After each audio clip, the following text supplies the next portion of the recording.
How we doing, YouTube's Streets of New Capenna spoilers are off and running, and we finally get to see the rest of the demon family leaders. We get to see what's happening with some of the tricolor pairings, some of the new mechanics, new planeswalkers. There's just a ton to review, so I'll try and be quick and concise about it. Yeah, let's just jump right into it. We've already seen Rafine, Xander, and Jetmir. Rafine, new mechanic, Connive. Connive says draw X cards, then discard X cards, and then for each non-land card, you get to put a 1/1 counter on that creature. So curious to see if there's other cards, like when you discard, maybe it's a madness type spiel, or at least they provide you some benefit when you discard them from your hand.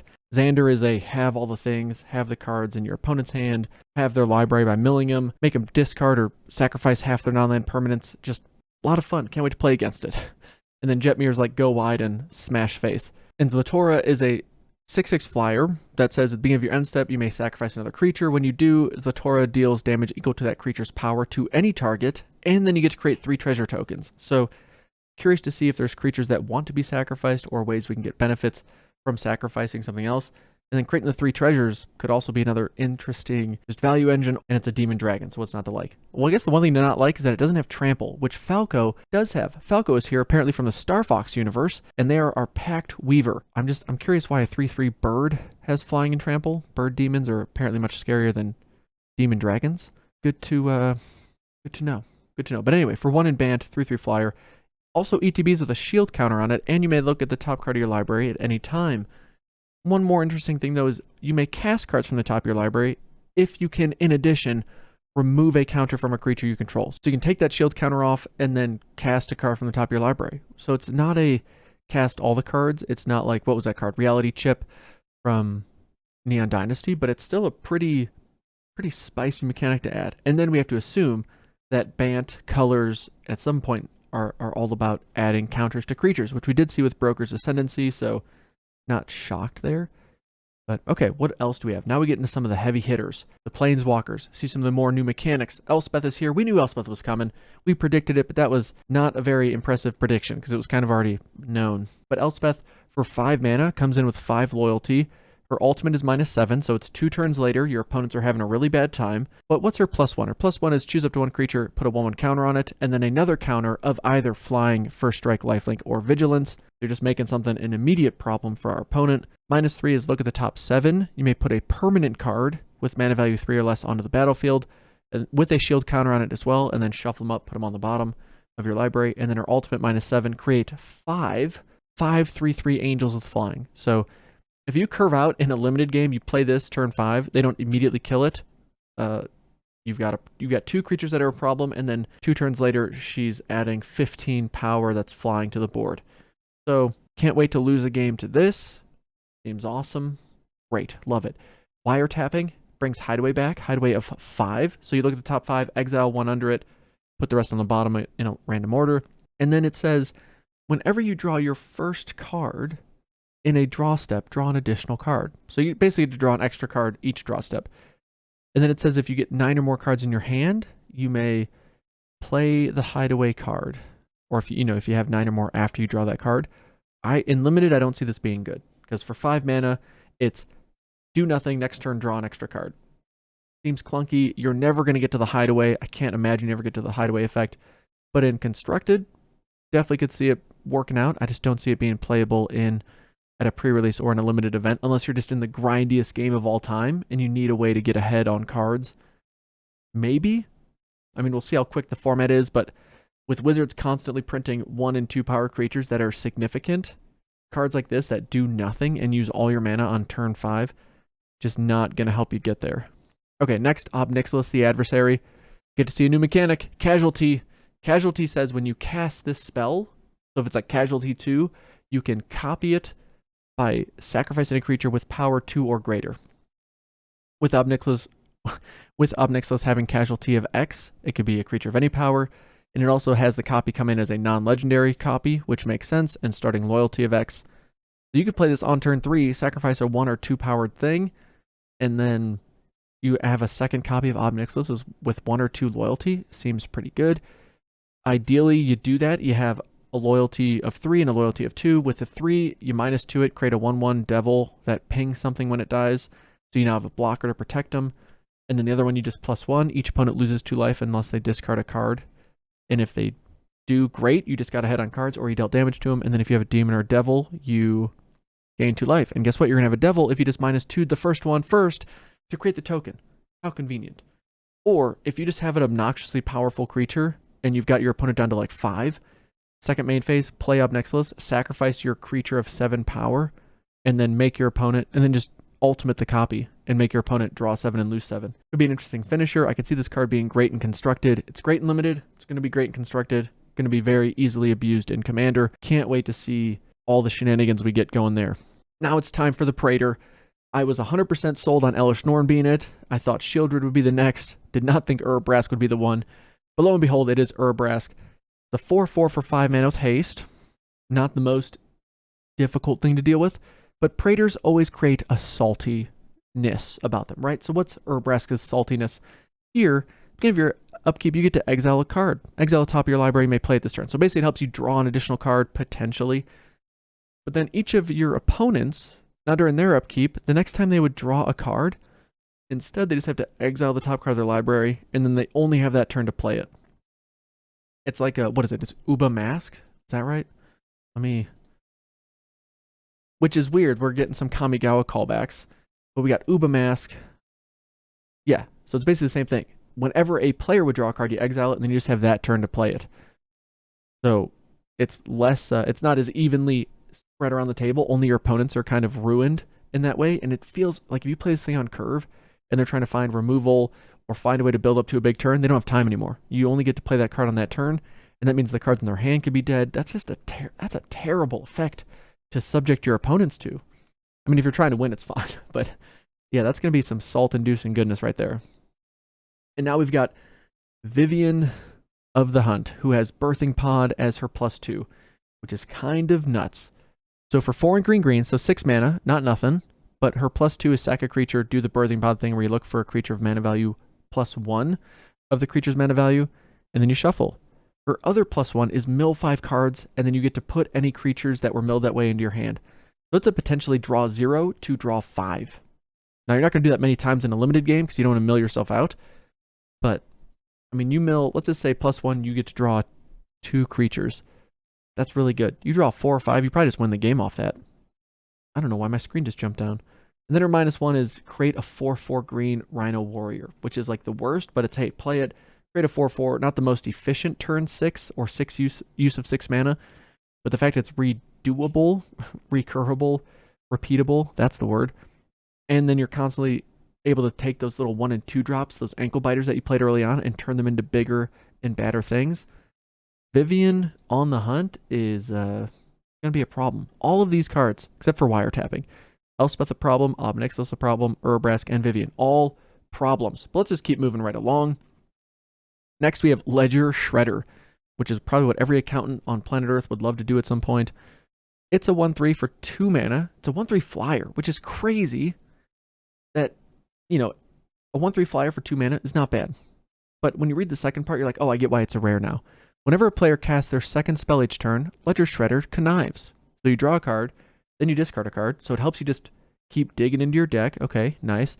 And if you discard a non-land card, which sometimes you have to do, and it feels terrible, maybe sometimes we're going to want to do it, who knows? But it gets a 1/1 counter. So this thing is just going to be a problem to attack through, it's going to be a problem to outrace, and it's going to be a problem to outscale, especially if you're playing some low curve shenanigans, and it benefits off your turn and their turn. A lot of potential value here. I could see this being constructed playable too, depending on what else the set brings to us. Then we got Cut the Profits. It's casualty 3, so we may sacrifice a creature with power 3 or greater. When we do, copy the spell. 2 black and X, or it's black, black, and X. Draw X cards, lose X life. That's just always a solid effect in any format of Magic. Drawing cards for life, you're usually happy to do. If it was instant speed, it'd be pretty nuts. Sorcery speed's still pretty solid, though. Then we have Jaxus, who introduces us to a new mechanic, Blitz. It has Blitz of 1 in red, but Blitz means you cast a spell for its Blitz cost, it has haste, and then you have to sacrifice it at the beginning of the next end step. But when it dies, you get to draw a card. It has the other text line of when this creature dies, draw a card. So whether it gets blocked, or you sacrifice it, or you just get to the end step and you gotta sacrifice it, either way, you're drawing a card. But their other effect is for red and tap it, discard a card, create a token that's a copy of another target creature you control. It gains haste and then has Blitz of when it dies, draw a card, sack it at the beginning of the next end step. Activate only as a sorcery, sure. But for Red and tap it, discard a card, turning your mana into creatures that can attack, and either way, no matter what happens to them, unless they get exiled somehow, are being replaced by another card at your end step, is a ton of value. So with Jaxus, I'd imagine you don't often want to blitz them out unless you absolutely have to, because that is just a ton of value to constantly get to keep creating those tokens. So we'll see. Maybe there's like some commander shenanigans there too, because they are legendary. But Blitz seems like a really interesting effect. Curious to see where else it shows up. Then we got Devilish Valet. Little 1/3 trample haste for 3 mana. Oh, alright, don't mind if we do. Look, they're kind of like, what do you want here, buddy? Huh? What are you doing here? I'm a Devil Warrior. What's up?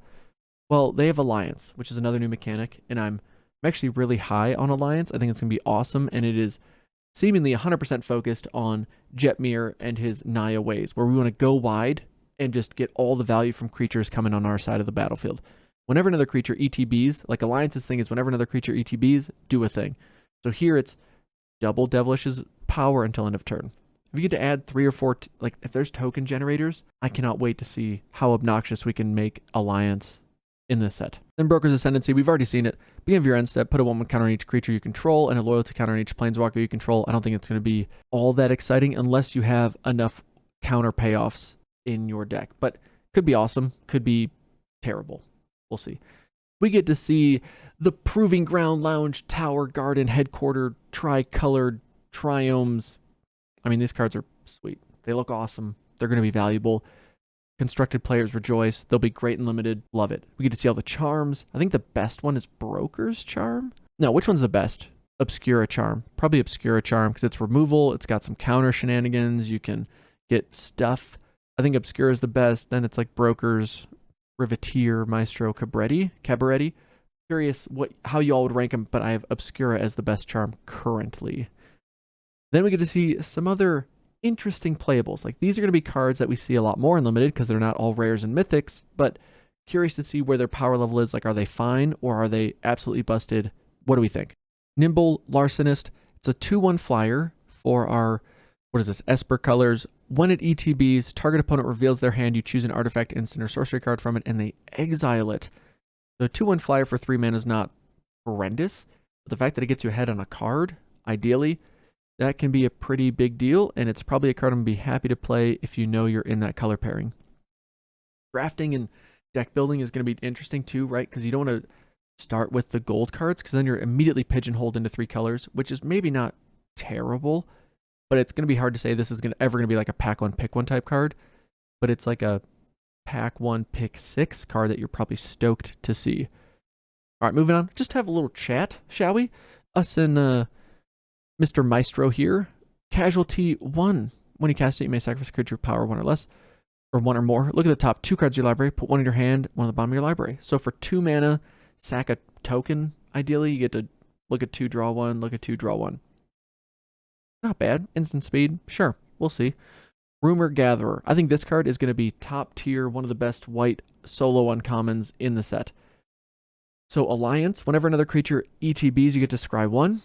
Okay, not bad. But whenever it's the second time this ability is resolved, you get to draw a card. Creature ETBs, scry 1, draw a card, and then just keep scrying. I mean, you're constantly finding the cards you need. Rumor Gatherer seems absolutely awesome, in my humble opinion. Now, Disciple Duelist, 2/1 double strike for our Bant colors. Bant is just coming out swinging, literally double strike.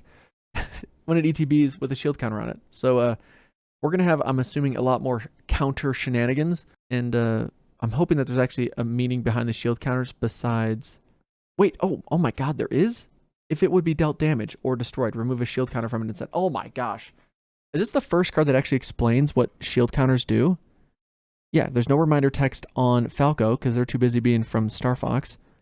What was the other one? Oh yeah, Elspeth. Yeah. This is the first time I've seen the reminder. Shield counters are amazing. You gotta kill it twice now? Oh my gosh. Oh wait, no, it's only if it was dealt damage. Okay. So if it's dealt damage, but for a 2/1 double strike, that makes it a lot more difficult to deal with. Wow. Dealt damage or destroyed, remove a shield counter from it instead. I like the shield counters more. And I like that it's dealt damage or destroyed. More flexibility there. It's not such an investment on your opponent, like if they can just ping it for 1. But that's still a problem. I just like that for some reason. It just feels good, right? It just feels like a fun thing to work around. Maybe not fun for your opponent, but it feels clever. Well done, Wizards. I like the shield counter. All right, then we got Light 'em Up, Casualty 2. 2 damage target creature or Planeswalker. Seems slow and clunky. I guess, well, for 2 damage for 2 mana, not terrible. The Casualty 2 seems like a bridge too far. Now we got Halo Fountain. This card's ridiculous. So it's a win con, an alt win con card, people, that can win con for you the turn it comes into play if you have enough white mana. So for 2 and a white, you get an artifact. Not even a legendary, just an artifact. Because any fountain can make Halo, right? I guess so. So for 1 white and tap it, untap a tapped creature you control, create a 1/1 green and white citizen creature token. Okay, so it turns one of your creatures into a random token generator of sorts. And then for 2 and white, you tap it, untap 2 tap creatures you control, draw a card. That seems worth it right there. I'm in for limited, making tokens, drawing cards, good to go. And then the third paragraph is like an alt, probably not going to happen in a limited game, but definitely going to be abused in Commander. For 5 white and tap it, untap 15 tapped creatures you control, you win the game. I mean, if you have 15 creatures in play, especially in a limited game, you should have already won the game. But in this case, you can just tap them, or I guess you have to attack, and then before damage happens, tap this, untap them, you win the game. If that was at sorcery speed, it'd be, I think, a bigger deal, or a less exciting card. I don't know, what do you guys think? That seems kind of awesome to me. Unless I start losing a lot of games to it for some reason. But I like the artwork too. Pretty sweet. Next, we have an offer you can't refuse, which I love the name. An offer you won't refuse. No, this one you just actually can't. You cannot refuse it. Counter target non-creature spell. Its controllers creates 2 treasure tokens. It's an interesting, hey, you're going to destroy my creature. I'm going to say no, but you can have 2 treasures, which actually in this set could be rough, but I don't think there's a time I would not be willing to do that, right? Like early game, it might be annoying because now you just help them ramp into something big, but especially if you're in that mid or late game and they finally like top deck their removal and you answer it with this and they just get more mana, which they don't need, that's going to feel like such a huge blowout. Then we got Incriminate, choose 2 creatures controlled by the same player. So you just look at your opponent, hey, there's your top 2 creatures, you have to sacrifice one of them. So it's 1 and a black, essentially remove your opponent's second best creature. That feels a lot better to me than Light 'em Up. Strangle, 3 damage target creature or Planeswalker. Like this card alone feels so much better than this. Even with the Casualty 2, Strangle, already better. Gallagreater's Alliance. Let's see how busted this one is. Whenever another creature ETB is under control, choose one that hasn't been chosen. Put a 1/1 counter on Gallagreaters. Okay, help our elf druids get bigger. Or create a tapped treasure token, so you gotta wait a turn, sure, or you gain 2 life. Every time a creature comes in, we're either making this thing bigger, ramping ourselves, or gaining life. Seems really good for 2 mana. Ooh, we get vehicles as well. Let's see if these ones are awful and unplayable, kind of like most of the ones were in Neon Dynasty. Mysterious Limousine. It's a 4/4 crew 2 for 5 mana. I'm not impressed initially at the stats, but let's see what the monster paragraph is. It says, whenever Mysterious Limousine ETBs or attacks, exile up to 1 other target creature until it leaves the battlefield. So okay, so it ETBs, it's removal on ETB. Seems pretty good. But also when it attacks. Okay, wait, so if a creature is put into exile this way, return each other card. Oh, okay, so it ETBs, you get to remove something. Never attack with it, never make it a creature, so it can't be removed except by specifically artifact removal. Nifty. Or if your opponent then plays an even bigger threat, you can now attack with this thing, remove their monster big threat, and the other one gets to come out of it's weird. It's like a kidnapping limousine. You get to kidnap a creature until there's another thing you want to kidnap instead, and then you have to make it attack safely to do that. It just feels clunky. I guess like 5 mana for white stuff, or 5 mana in a white deck that needs removal, it can be that option. I don't know, it just feels clunky. We'll see. We shall see. Then we got Murder, destroy target creature at instant speed. Oh wait, is that a... Obnixilis decided the fastest way to seize control of New Capenna would be to usurp the networks of power already hidden there. Xander's Maestros were the first to fall. Obnixilis murders Xander? What? Spoiler alert. Sorry about it. Spoiler alert. All right, then we got Courier's Briefcase. 5-color. See what 5-color shenanigans we have. Courier's Briefcase. When Courier's Briefcase ETBs, create a 1/1 green and white citizen creature token. All right. Sacrifice it, add 1 mana of any color. Fine, and then for Wooburg, sacrifice it, draw 3 cards. Interesting. I think this will work really well in decks that are creating a lot of treasure tokens, and in which case it's probably going to be a highly sought after card. If you're just playing 3 colors and you're never going to do the draw 3 cards, it doesn't seem worth it. Although, well, so you play it, you get some alliance triggers, and then you can use it to ramp you or get some other sacrifice synergies. I think you're playing it for the Wooburg effect. All right, then we got Getaway Car. It's a 4/3 with haste. Whenever it attacks or blocks, return up to 1 target creature that crewed it to its owner's hand. I don't like it, even though it's a crew 1. Just don't like it unless there's... Oh, no. Okay, so it's good if you have like a 1-drop. If we can get some alliance shenanigans going, I think that's going to be its best bet. It just still seems really mana inefficient, unless there's a ton of 1-drops that are going to work for us in this set. You better not be bouncing Chrome Cat for 3. Just the fact that it costs 3 mana and there's no way to reduce it, I'm telling you right now, you do not want to be bouncing expensive creatures with this thing. Turn to 1 target creature that crewed it. That just does not seem great. Alright, for 3 mana, you get a 3/2. When it ETBs, scry 1. Meh. Unless you have artifact synergies, it just seems like a curve filler that you're desperate to play because you didn't get any other 3-drops, I guess. Then we got some new lands. Some tap lands that ETB, and you can sack them later on to draw a card. These beautiful basic lands. Look at these things. Oh my gosh. And then we got these sweet showcase versions. I love it. Okay. Ooh, and the fancy showcases of the other mythics that we saw. But that's it. Okay, let's just scroll up to the top. Who is your favorite Demon Lord? And who is your favorite Planeswalker thus far? That's what I want to know. But thank you all for watching. That's going to do it for me, folks. We got a lot of cards spoiled. We got a lot more coming. This set seems interesting. I'm actually really... I don't know why. I just feel excited. I feel like this is going to be a tough set to play in. And there's going to be a lot of powerful things happening. And I'm just excited. As opposed to like intimidated or worried, I'm excited. How are y'all feeling about it after spoilers day 1? What's your initial read? What's your impression? Thank you all for watching. Check out Card Kingdom to pre-order anything you want. Or just order anything you want. Thank you to my patrons. Thank you all for watching. We'll see you in the next one. Take it easy, my friends. Peace.